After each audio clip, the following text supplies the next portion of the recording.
customers are catching on. They're catching on, guys. So why your DoorDash, GrubHub, or Uber Eats orders may be late. Unwritten, no tip, no trip rule. I remember when people were saying that back in like 2018, actually late 2017, early 2018 was the no tip, no trip original movement. I remember that well. A growing number of people are complaining about food delivery arriving as much as 2 hours late. It turns out that the way you place your order may be the reason for those late deliveries in many cases.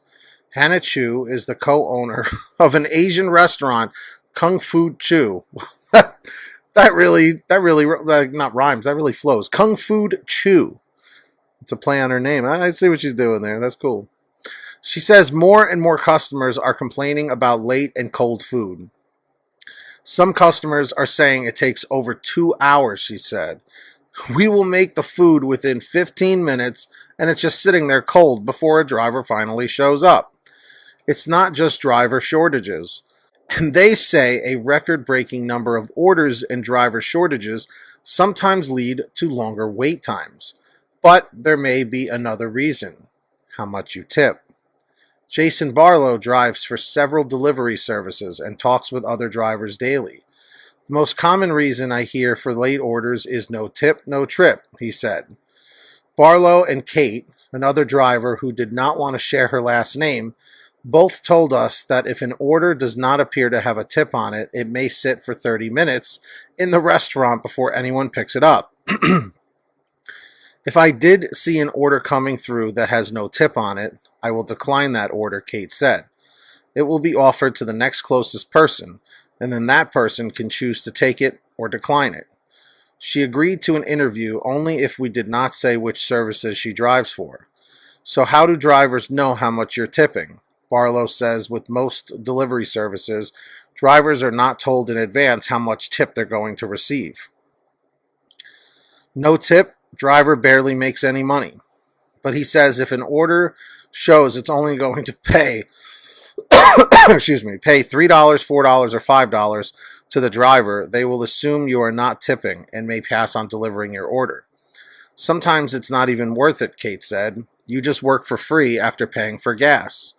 As for making money on a $3 delivery fee, Barlow said, realistically, no, you don't.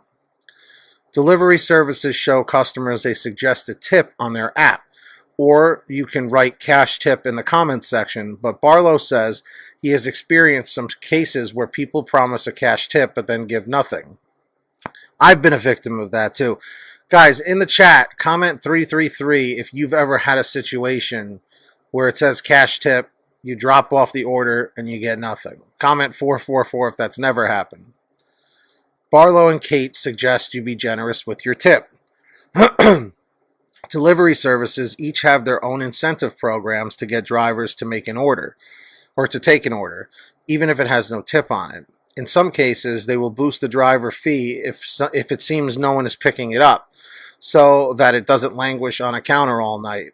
But if you are a frugal customer, you may want to think again about being stingy with tips. When it comes to restaurant servers or drivers, this is one case where you should open your wallet a little bit more to help your driver earn a living wage. That way, you get your food quickly and you don't waste your money. I actually really like this article. I'll link it down below. Brian Middleton was the one who sent me this from WCPO.com. It's the News 9 in Cincinnati news channel.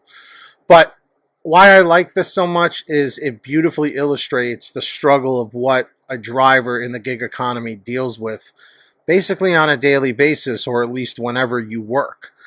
The fact is this has been an ongoing problem for years.